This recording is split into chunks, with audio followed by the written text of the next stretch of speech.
What's going on, everybody? Welcome back to my YouTube channel. So today I thought I'll just go over some of the trades that I've taken this morning. So that will be on the 13th of the 8th, 2020.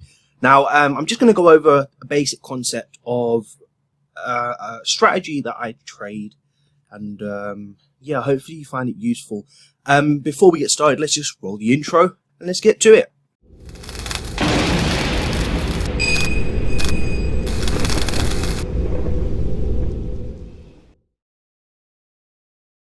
Okay, so at the moment I'm just trading GU on its own. Now you probably have seen me, I trade many different strategies, but it's all surrounded around the same concept of structure or market structure and market behavior. It's all the same thing, okay?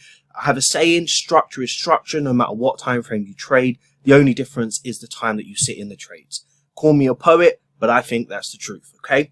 So let's just go over this very briefly. Now I'm trading GUU at the moment because with London Open, the volatility is really good. A lot of movement in the market, and as you can clearly see, was able to get some really good trades today. So looking at my first trade over here on GU, what I'm seeing with this market structure is a really strong push to the upside. Now I'm going to be brutally honest with you all. My concepts are completely the same no matter what style of strategy I'm using for what time frame. Everything remains the same and consistent. So I'm looking at this first things first as an uptrend in the market, higher highs, higher lows. Now, when the market makes a higher low, I'm expecting the market to eventually continue to push up and then make that new higher high. If the market fails to make that new higher high, then what I start to anticipate is that the trend to the upside is more than likely depleting, which simply means that on a 1 minute time frame, the push phase on the higher time frames has met the range to the upside and is more likely to reverse for a very short period of time, changing that trend from an uptrend to a downtrend. So as you can see here, we gather evidence with price failing to break above structure on the first higher low, which is this information here. We have a third evidence here of price failing to break above, making that new higher high with this evidence here. Now, usually I trade with the trend only, but I'm still defining this concept and this strategy, and as I see the market failing to break above, I'm using this as an opportunity to get into the market at the earliest signs. Now, my rules are 4 strikes and I'm out for the day. So even if I lose this trade as an initial trade, anticipating this as a reversal, I still have 3 trades to take for the rest of the day. And based on the numbers game, trading the 1 minute time frame, you are easily looking to take at least 4 trades a day without fail over the course of the London Open and then the London-New York crossover. So my first trade done pretty well. You can see I got into this trade at this key level with a stop loss above this, and we just continue to ride this trade down. Now further into this trend, I saw that price was creating a lower high formation and creating a level in the market where price was failing to break above.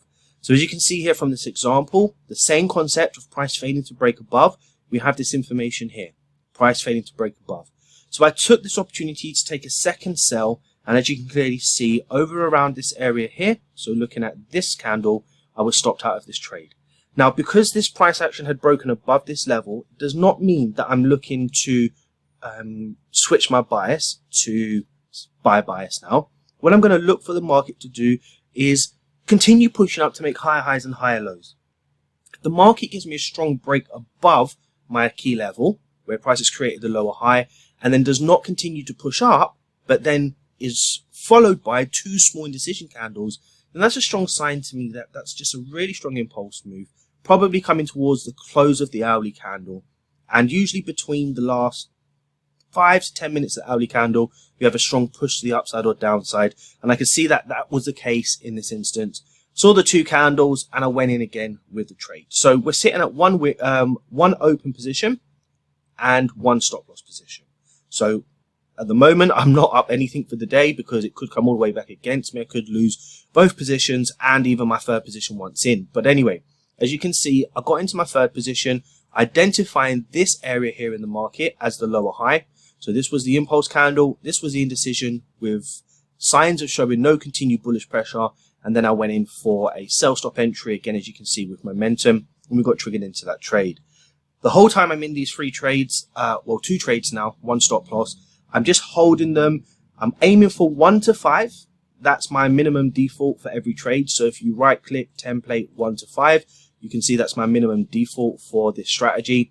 And as you can see here on my second position, we have a 1 to 5 position. So I'm just holding this position, waiting for it to get to take profit. My first position will only close when I decide to close my second position or even my third position, depending on how I feel during this trade. As you can see, price hovered around a bit, made a double top around these areas here.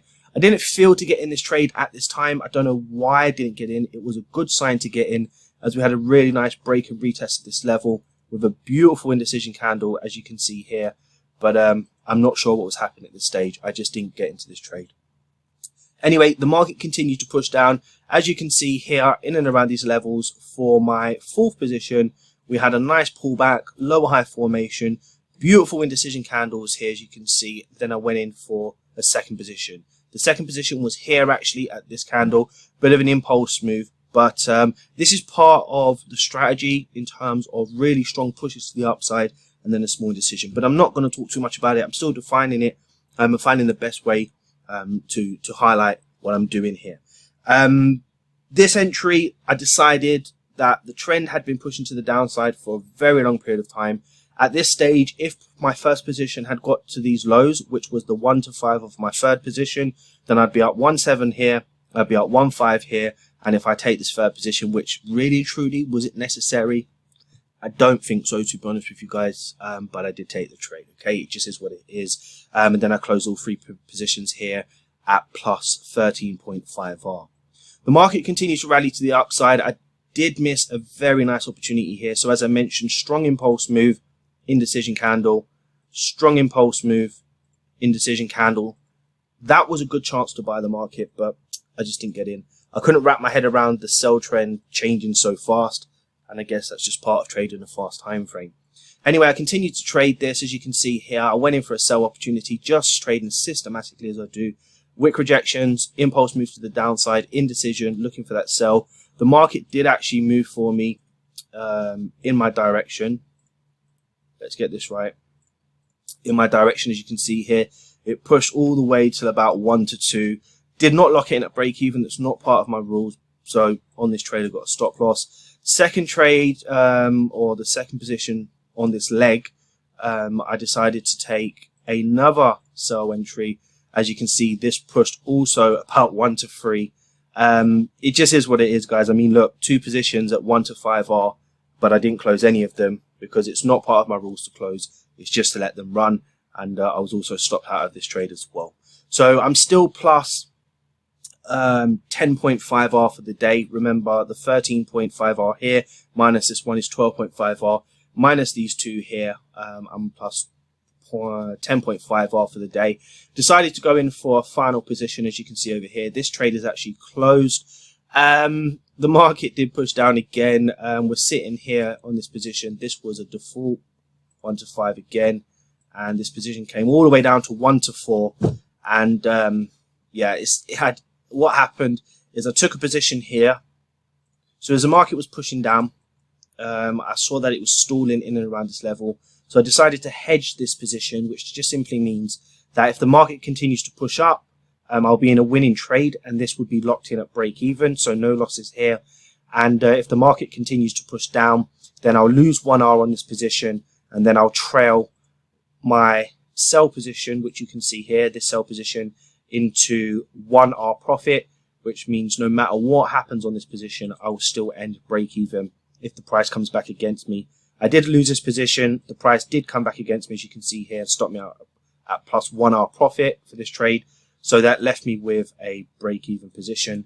So for me, I ended the day at 10.5R, return on my investment, a very good London open session, and now we'll just sit it out and wait for New York session. So I hope that was useful, and just to let you know, trading the 1 minute time frame is not for the faint-hearted. There is a lot that's involved. It's a very fast-moving time frame. If you don't really trust the process or really rely on the numbers, you'll find yourself in very bad positions. So think carefully before transitioning. Again, as I said, I'm a very experienced trader, and for me, this is something I've done in the past. I'm now doing again, and I'm really enjoying it for the time being. Just managing to get in a week's worth of trades in a single day has really been beneficial to me with my schedule and everything else that I'm doing. But for you guys, just make sure you're back testing, and yeah, you know the dealio. Wishing you all the best. As I always say, if you've enjoyed this video, please smash that like button, Subscribe if you haven't, turn on notifications, and until next time, everybody, take care.